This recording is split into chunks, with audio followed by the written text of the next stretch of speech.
സംസ്ഥാന അധ്യക്ഷൻ ആർ ചന്ദ്രശേഖരൻ തന്നെ ടെലിഫോണിൽ നമുക്കൊപ്പം ചേരുകയാണ്. ആർ ചന്ദ്രശേഖരൻ കേൾക്കാമല്ലോ അല്ലേ? കേൾക്കാം. ഇപ്പോൾ ആശാവർക്കർമാരുടെ ഒരു സമരത്തെ പിന്തുണയ്ക്കുന്ന ഒരു നിലപാടിലേക്ക് നിങ്ങൾ എത്തിയിരിക്കുന്നു അല്ലേ? തീർച്ചയായിട്ടും. എന്താണ് അതിന്റെ പ്രധാനപ്പെട്ട കാരണം, ഈ ഒരു നിലപാട് മാറ്റത്തിന് പിന്നിൽ? അല്ല, സമരത്തിനെ ഒരിക്കൽ പോലും ഞങ്ങൾ ആരും തള്ളി പറഞ്ഞിട്ടില്ല. ഓരോ സംഘടനകൾ അവരുടേതായ ഡിമാൻഡുകൾ വെച്ചുകൊണ്ട് അവരുടേതായ രീതിയിലുള്ള സമരങ്ങൾ ഈ രാജ്യത്ത് പുതിയതല്ല, എല്ലാ കാര്യങ്ങളും ഉണ്ടാകാറുണ്ട്.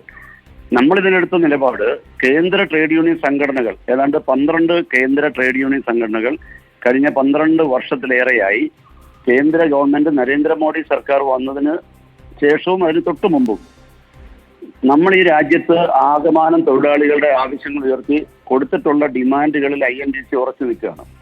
ആ ഡിമാൻഡുകളിൽ നിലപാടെടുത്തുകൊണ്ടാണ് INTUCയുടെ എല്ലാ സമരങ്ങളും മുന്നോട്ട് പോകുന്നത്, സംസ്ഥാനത്തും കേന്ദ്രത്തിലുമൊക്കെ. അപ്പോൾ അവിടെ വ്യത്യസ്തമായ ഒരു മുദ്രാവാക്യം വെച്ചുകൊണ്ട് ഏതെങ്കിലുമൊക്കെ സംഘടനകൾക്ക് സമരം ചെയ്യാനുള്ള സ്വാതന്ത്ര്യമുണ്ട്. അതിനൊന്നും നമ്മൾ എതിരല്ല. അവരുടെ സമരങ്ങളെയും നമ്മൾ ഒരു ദിവസം തള്ളി പറഞ്ഞിട്ടില്ല.